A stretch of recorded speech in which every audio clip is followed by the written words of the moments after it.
The #1 source of friction in your engine is not what you think. Piston rings rubbing against the cylinder walls generate more friction than any other part of the engine. More friction and temperature means more wear and less horsepower. Fortunately, the team at Total Seal knows how to reduce friction and wear through innovative piston ring design. If it takes a piston, Total Seal can build a better ring.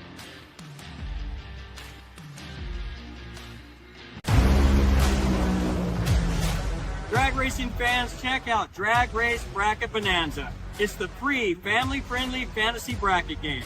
Now, after final qualifying at every national event, you can fill out your bracket for all the pro classes. It's free, easy to click on your picks.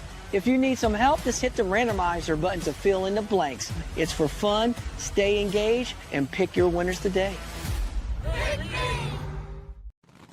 This is WFO Radio.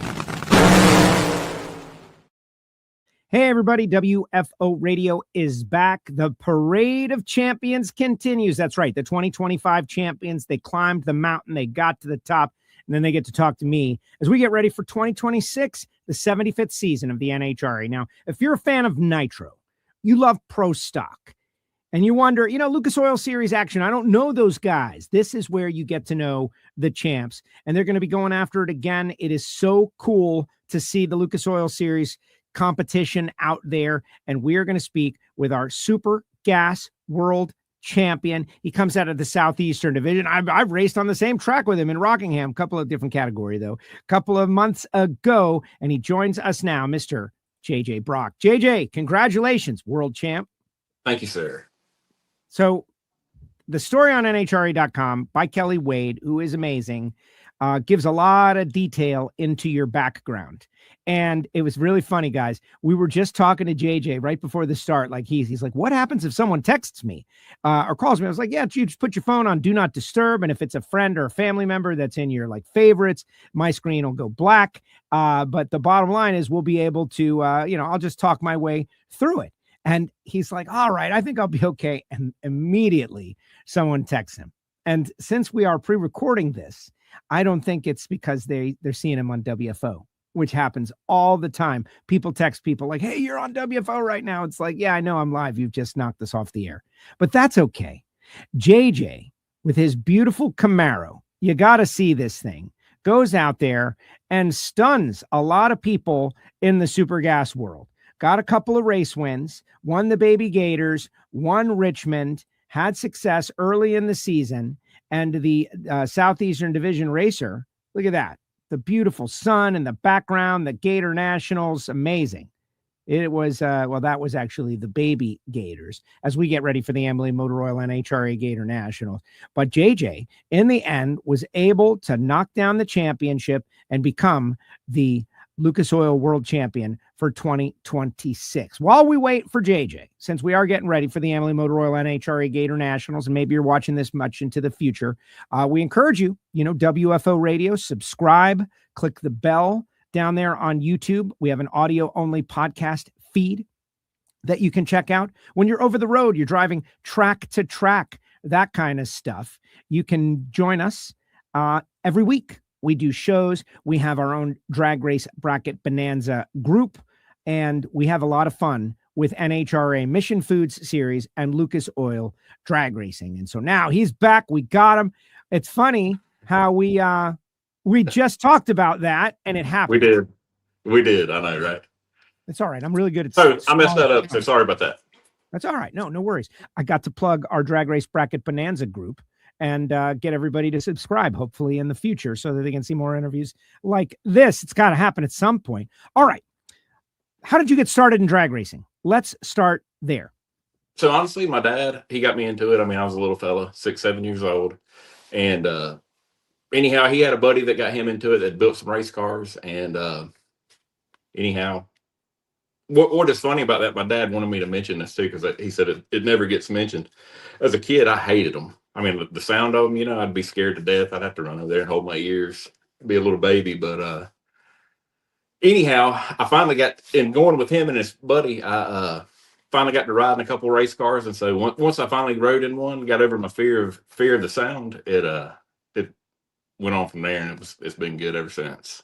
There was a time, first of all, I'm glad you said that, because there are so many kids out there. It's overwhelming. It's an experience. That's why we like it. But talking to a little guy, logic and explaining, it's no big deal. You're safe. All of that's hard. But you got over it and became a world champion. So to all the parents out there, if the little ones aren't like immediately in love with it instantly, like some of those nitro videos we see out there, it's okay. It can develop over time, is your point.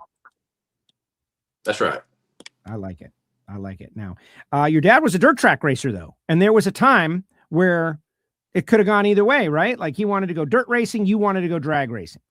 That's right. So, I mean, he started out drag racing, and he's always been very picky about his vehicles or anything, house, whatever. He's always been very meticulous. And I thought it was hilarious when he started dirt tracking, because he'd come home, have to clean everything, beat all the dents out of it.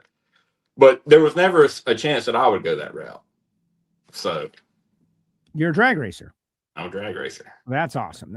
And Super Gas in particular, like you did some Super Series stuff. You did some Super Street. You bracket raced. Every time we have a .90 racer on the air, world champ or otherwise, I love to use the opportunity to try desperately to explain to the fans of John Force, guys who love nitro, maybe they love Stevie Fast and Pro Mod, pure, straight, foot on the floor to the finish drag racing, and they don't understand what we're trying to do with this .90 stuff. Why does this interest you so much that this is what you wanted to do? So honestly, before I took a 10-year hiatus, I mean, I had done some index racing, and once I'd done it, I mean, I really, really enjoyed it, because I mean, there was so much. I remember being little, going to Commerce and or Atlanta, wherever, with my dad, and I'd watch the cars going to throttle stop, and I'm like, man, that's so silly. But anyhow, once you do it and you realize what the time that you have to put into it, there's a lot of ingredients you got to get just right to make everything work. And so I guess it's the challenge of it that I love about it so much. But I agree. Well, you know what else I like, though? I mean, since I've done now, JJ, that I have 4 whole races under my belt, I can talk like from an experience, right? But I like the passing on the track, the feeling of, depending on the car you're racing, maybe you're out in front or they pass you and then you pass them as the throttle stops are kind of doing their thing, but ultimately ending up very side by side at the finish on every run. To me, that feels like I'm racing someone. It's an interesting vibe as the car goes through that process. Right. And, and honestly, you speaking of that right there. So when I started out in Super Street, my car was on the fast side. And to be honest with you, driving the finish line and trying to figure all that out, Super Gas definitely fit me a whole lot better as far as, being in the middle of the pack as far as mile an hour goes, getting chased some and chasing some. So, but it was wild though in Super Street, I was the fastest one. And honestly, I didn't. You'd think you'd do a whole lot better being the fastest guy, but that wasn't the case for me. Well, that makes me feel a lot better, because I'm like 142 miles an hour, kind of right in the middle of the Super Street field. And so it also, makes every run different, right? Are you chasing? Are you being chased? What's going on? That's Where right. is he? That kind of stuff. All right. So take me through last year. Did you start the season thinking we're going after a world championship here? Or did you just start the season trying to have fun, do well, race well? Well, honestly, just to back up to go to the previous season, my first season in Super Gas, man, I thought I'd at least win a race. I got close at Bristol at a national event, but anyhow, so coming into 2025, I mean, I just wanted to hopefully put something decent together. But then, of course, the first race, at Gainesville, I win the Baby Gators. And so then the first thought's like, all right, well, division. We're going to win the division. But no world until Virginia. Right. So I have noticed, and I like this a lot, confidence. You're not afraid to say stuff. Like I haven't done anything. I'm afraid to say stuff. I would never say something like, no, man, I figured I would have won a race. And that shows me confidence in your ability. You played football. You were an athlete. Where do you think that comes from? The willingness to, because in your championship speech, you said something that I don't know if we'll put out there in this interview later on. I'm going to ask you about it, though. I picked up on it. I thought it was great. I don't know if everybody else picked up on it, but I was like, oh, damn. Okay. But you're not afraid. Right. Well, I mean, honestly, my dad, in everything that I've done, he said, you know, what you put into something, what you'll get out of it. And so I know what I put into it. So, I mean, I guess that's where the confidence comes. I mean, I put in what needs to be put in. And so. All right. All right. So you won the Baby Gators. You semifinaled at the Gator Nationals. And for those that want to, you can go on NHRA.com and see this. South Georgia, like this was a season of consistency. I wouldn't call it domination. You got 2 wins. That's great. But a win, a semifinals, a quarterfinals. You won Richmond. And at that point, now you're thinking this could happen. Take me to that race and that win and how it might have changed your strategy, your thought process when you're thinking something really big could happen. It definitely helped the 6-hour trip home that Sunday. But you're in South Carolina, right? That's right. Okay. And so, I mean, I truthfully, I wouldn't even say when I won Virginia, I was thinking top 10. You know, I would like to finish in the top 10. And then, like I said, then I went back to Virginia and got to the quarterfinals up there. And I got the semifinals up there, the divisional race. And I really thought right then I'd messed my chances up because, I mean, I felt like I could have won the race. And then I went out there and the sun was on the tree. And I'm not going to make no excuses, but I missed the tree in the semifinals. Horrible. And, you know, when I did that, I'm like, man, you just hurt yourself right there. But I bounced back at Charlotte. And then once Charlotte was over, then I'm like, then the pressure got put on because I got 2 races, you know, I got left to claim and I need to make something happen. And I got everybody over here in the background saying, man, you're going to have 640. You need 640 or you ain't got a chance. And so then after Rockingham, they got 638 and I'm like, man, that's close. 638 the total. And that's your scorecard is put up. And then you had to just like wait and watch. That had to be horrible. I know I talked to Bo. Bo started very late in the year, had a shot. Evan Kowalski had a shot. Val Torres, defending champ, was in the mix. Phil Unruh. These guys are like perennial stars in Super Gas. They're all out west. They're all going for it. And you're sitting home just watching NHRA TV. That had to be agonizing. Oh man, it was bad. It really was bad. But luckily I got to go to a race there I think when they went to Vegas.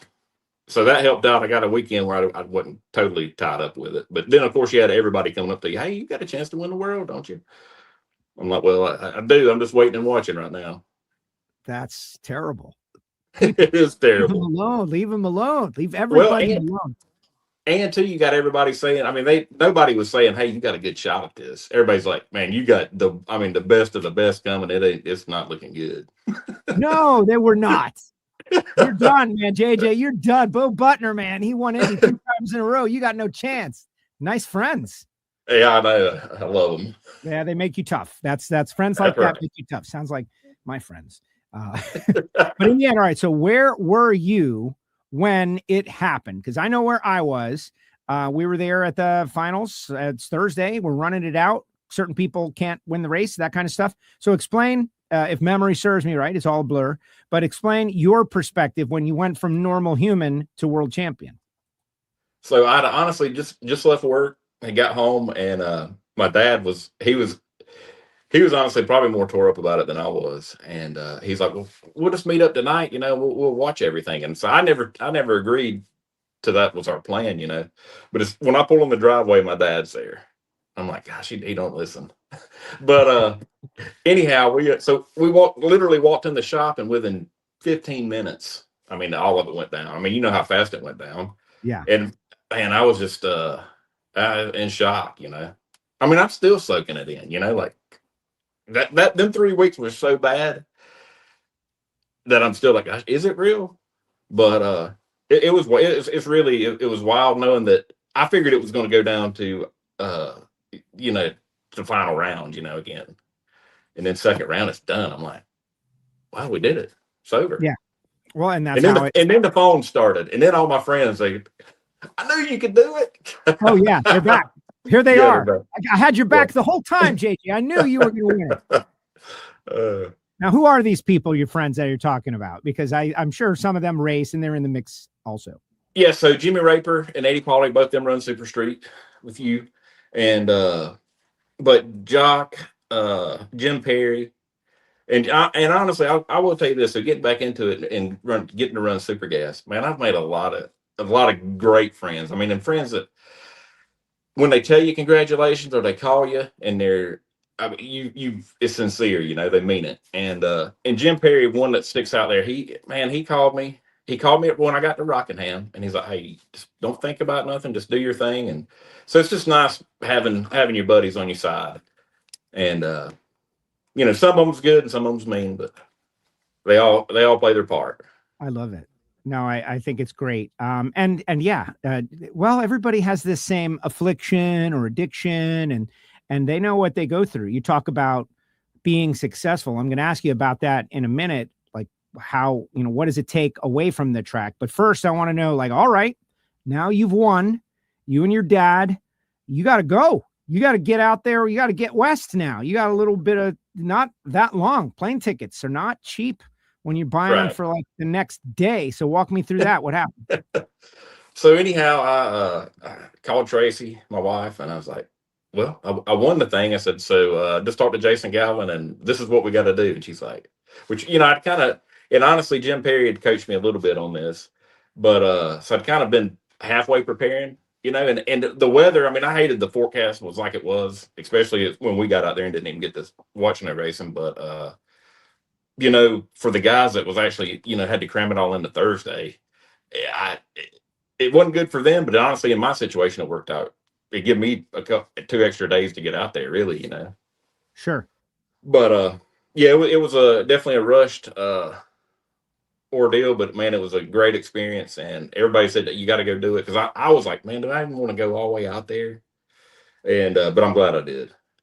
Oh yeah. Well, look, you can't understand, and you did get we all did. I don't want to say robbed. It's Mother Nature. It's the weather. Like, we're lucky that we get to do anything ever thanks to that. But there were big plans for you guys. You were going to be at the pre-race show. You're going to walk out of the stage in front of the crowd. We were going to celebrate our champions, and it didn't get to happen.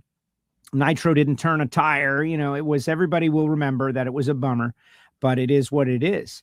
But that champions banquet, the red carpet interviews, the stage, like, you look to your left, there's Dallas Glenn, there's Doug Coletta, there's Austin Prock, and here you are, JJ Brock, right in the middle of it, a champion, and I'll call it an equal champion. It's got to be pretty wild.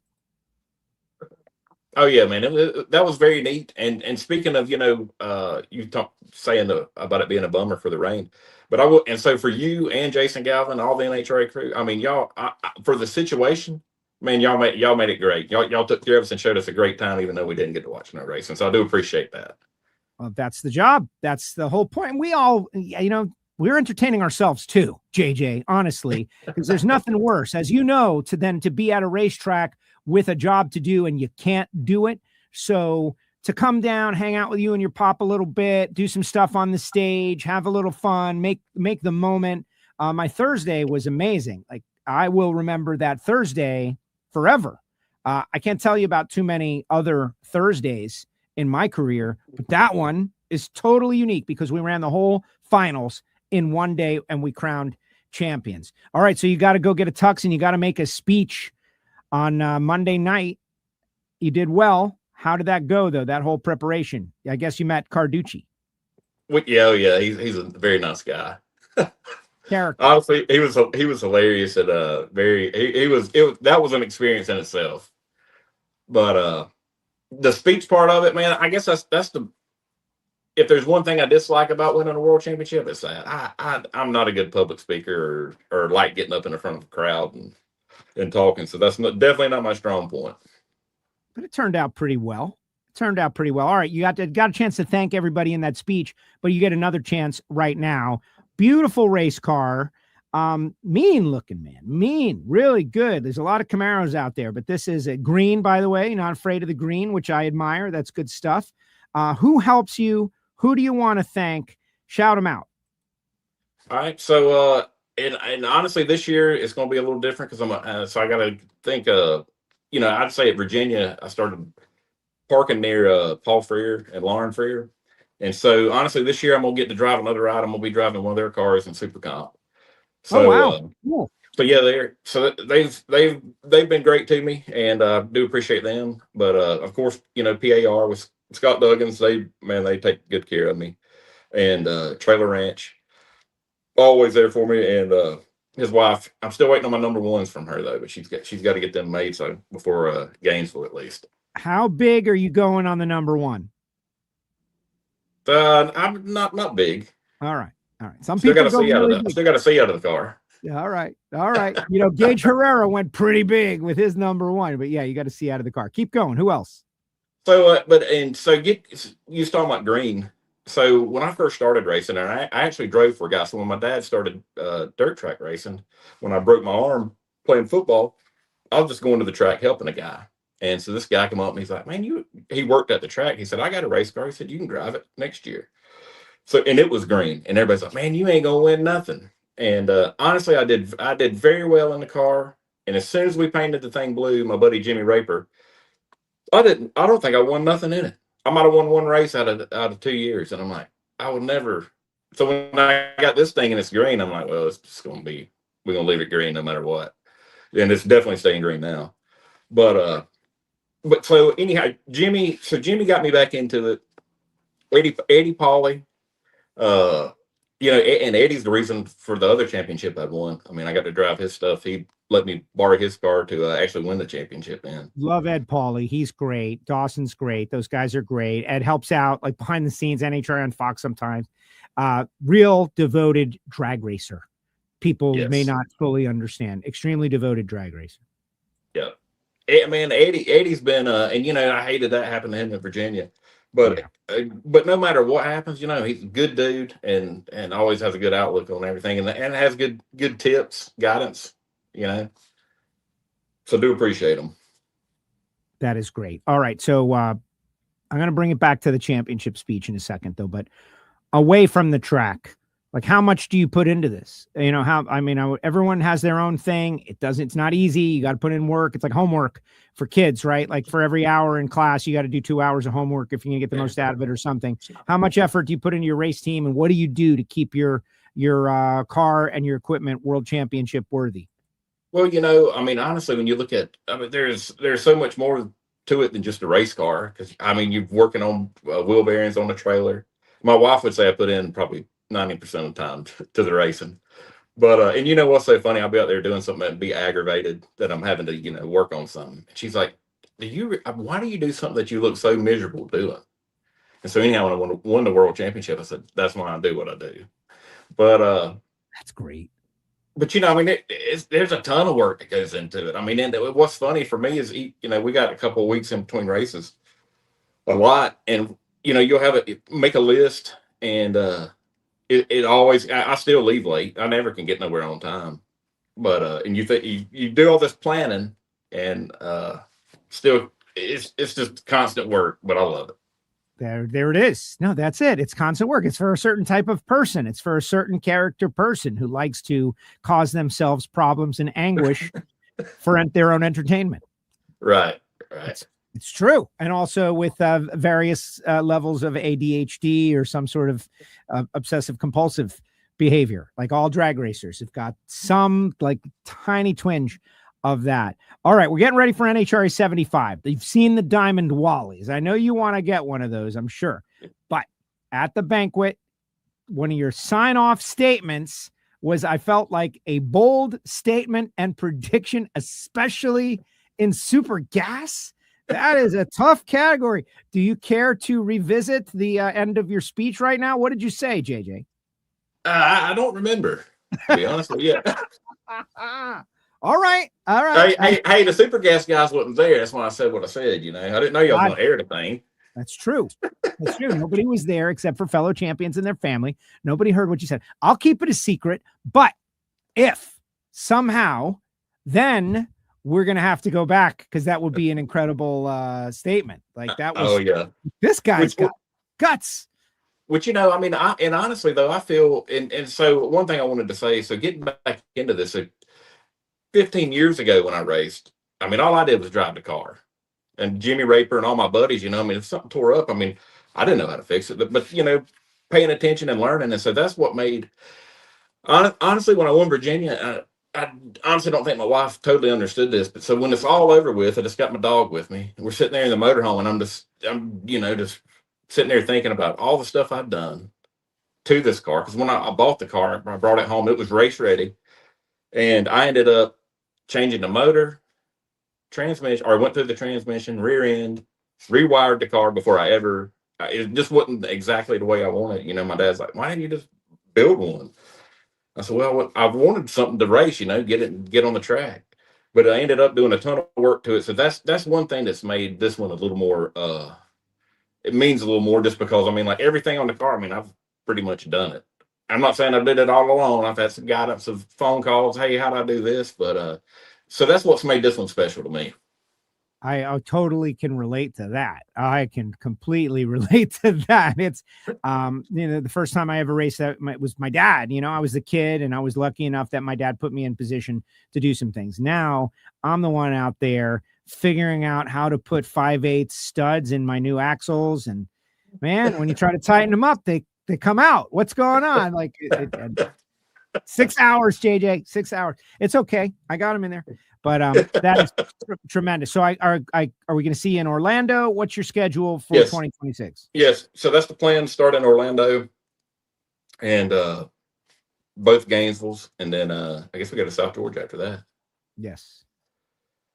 Yeah. That's a pretty big chunk of a season in the first month and a half. When the Mission Foods Series is in Pomona for the Lucas Oil Winter Nationals, you guys will be running a double at South Georgia, which will be your fourth divisional race with Orlando, right, the Baby Gators, and the two South Georgia. So that's plus you'll have the national.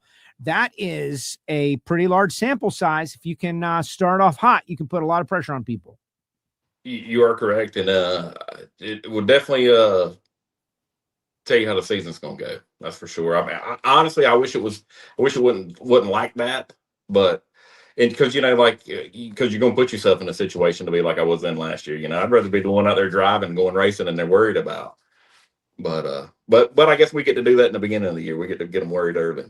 Good problems to have. Yeah, I kind of wish South Georgia was not up against the Winter Nationals, because then I could maybe go. But instead, right, I will be working, and I'm blessed to have that job. But I'll be watching you guys from afar, and then we'll be at South Georgia not far after that for the national, which is very exciting. I don't know how deep the Lucas Oil Series fields are going to be for that off the top of my head, but it's a good track, good family. I love the fact that they're getting that exposure and the opportunity to have the big show there also. JJ, thank you very much for making the time for me here on WFO Radio to go inside your Super Gas World Championship. And I know we hung out a little bit at the Rock.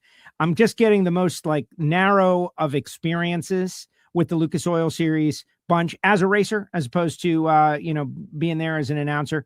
So different, so much fun, so insightful. It's definitely made me a better announcer in the very few races that I have participated in. And to think about what you did to go out there and, have a really solid season, 638, put it on and win all the, beat out all those legends and pros, Bo and Val and those guys. It's an amazing accomplishment. Congratulations. Man, thank you so much for having me. Appreciate it. There he goes, JJ Brock, your Lucas Oil Super Gas World Champ, with us here on WFO Radio, the Parade of Champions. He raced, stepped away, came back, won a World Championship. It is amazing and just a tremendous job. And he goes out there, he's got to buy a ticket and go see Carducci. Just that simple. All right, when we come back, we're going to dig a little bit deeper on the championships, talk a little bit about the 75th season of NHRA right after this. Redline Oil, formulated to win, proven by me. Redline Oil, formulated to win. Formulated to win. Formulated to win, proven by me.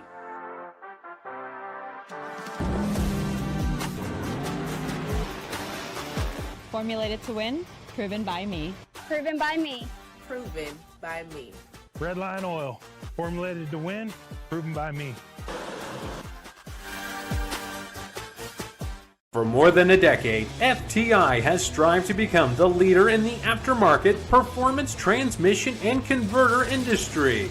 We've joined forces with McLeod Driveline Components under the leadership of Top Fuel Funny Car pilot Paul Lee, and now have a larger distribution network, more resources, and more power. Come see us in the pits and ask how you can join the FTI family. It's not cheating, it is the competitive edge. Looking to replace your OEM diesel particulate filter or diesel oxidation catalyst? Look no further than DPF XFit, a complete line of aftermarket diesel particulate filters and diesel oxidation catalysts designed as an exact fit OEM replacement with all makes coverage for light, medium, and heavy-duty trucks. With thousands of units in stock, we ship the same or next day, and be sure to check out our comprehensive reverse OEM lookup tool. Always new, never remanufactured. For more information, be sure to visit dpfxfit.com. That's dpfxfit.com.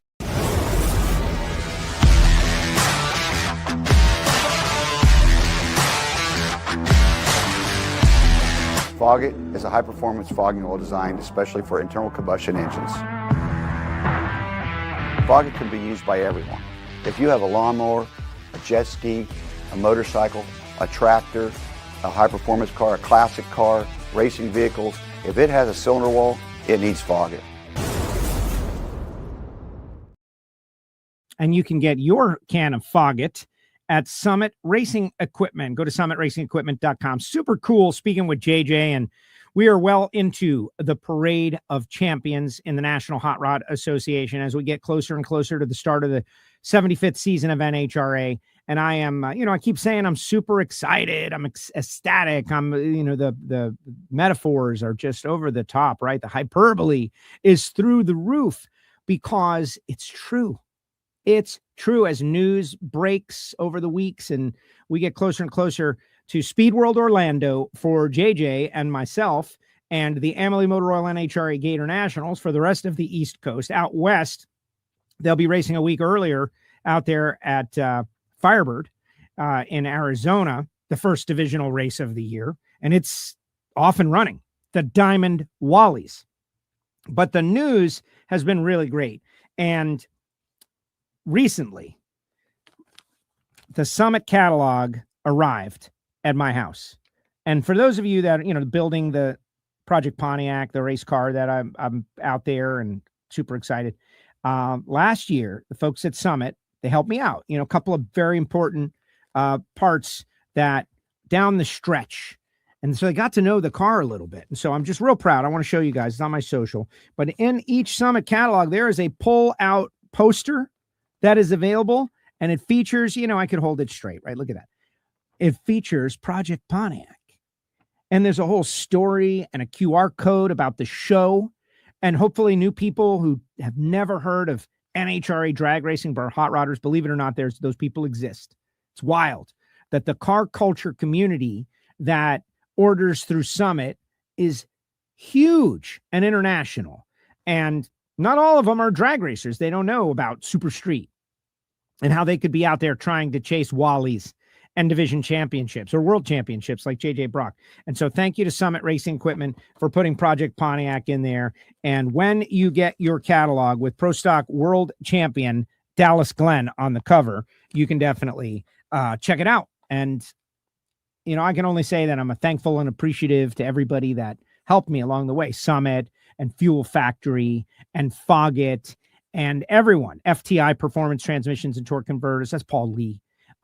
So many people, very helpful. I think I saw FTI decals, but also we've got people coming on board WFO Radio that I want to tell you about. When we put Project Pontiac out on the roads to go get breaks from the folks at TBM or otherwise, I got very afraid. Like I had a strike of fear.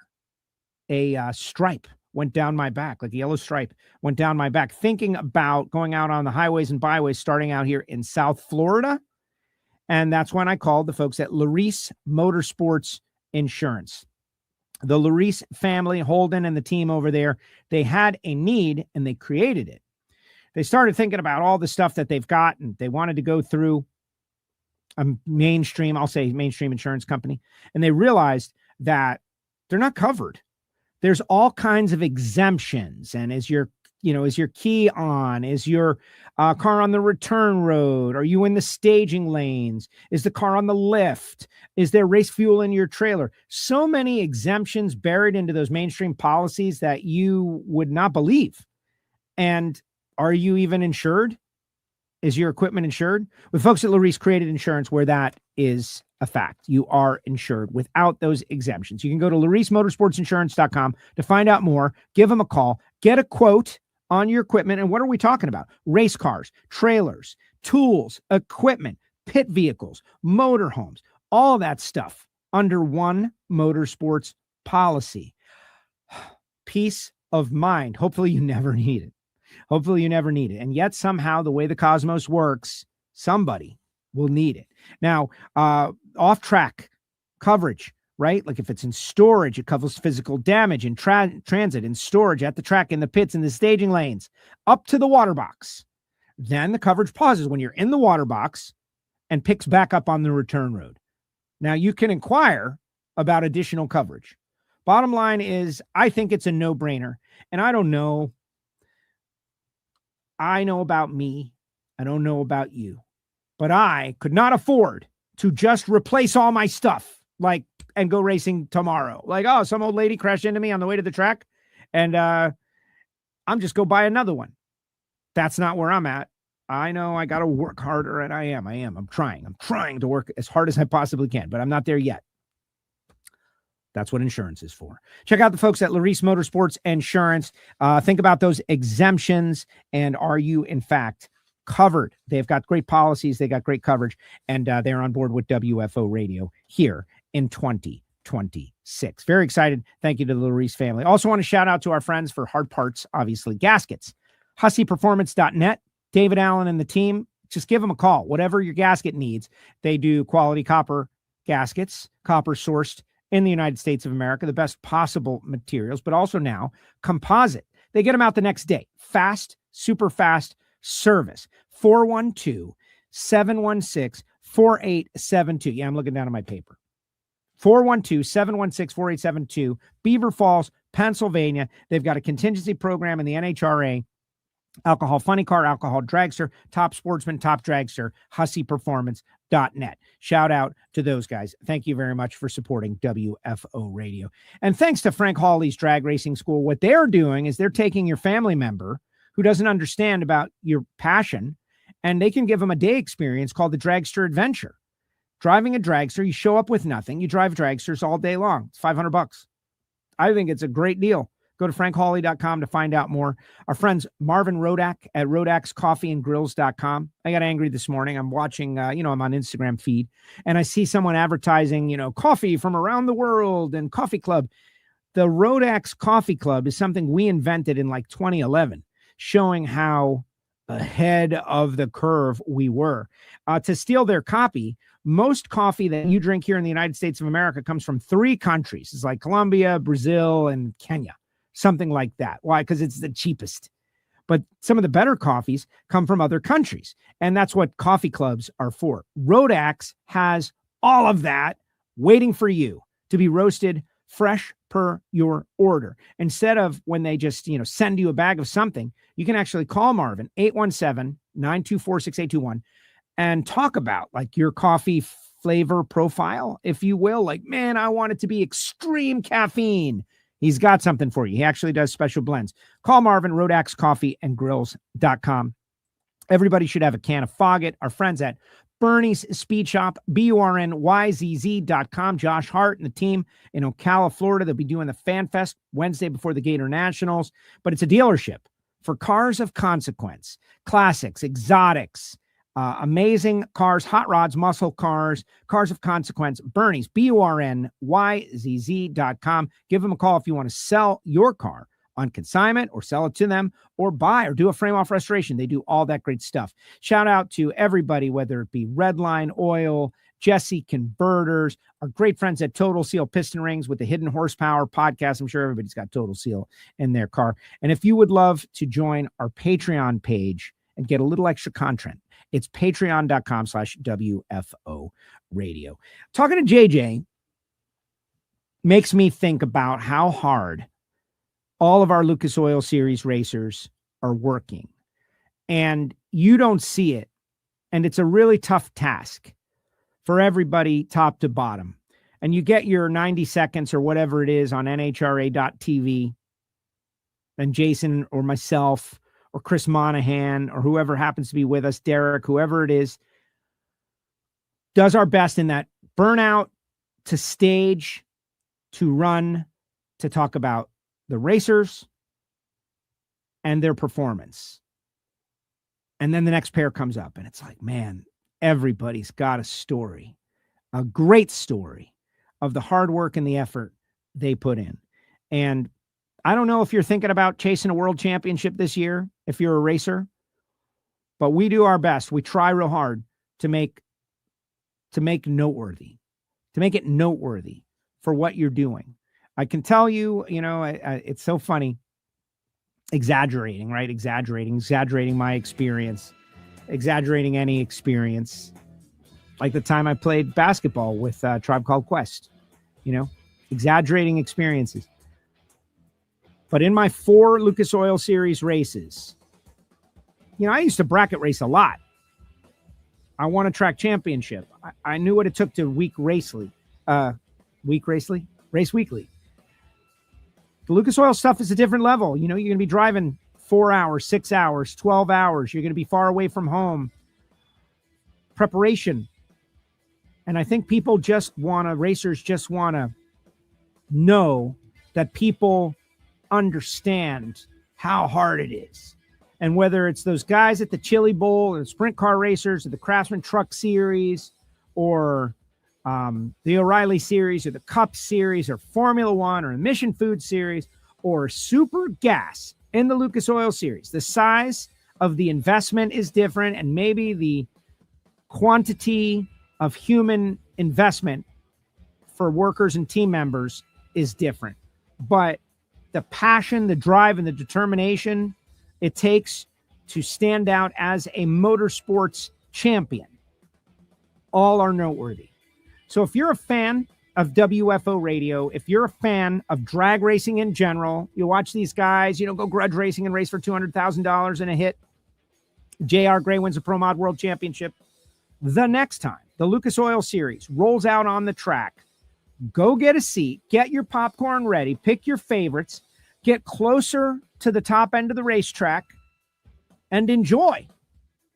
Because these guys and girls are amazing, and they care, and it's what they do for their passion. It's not a hobby. It's a passion. They're driven to do it. Congratulations, JJ. Good luck to everyone in the 75th season of NHRA. Your 2025 Parade of Champions continues. More on WFO Radio. Subscribe. Click that bell.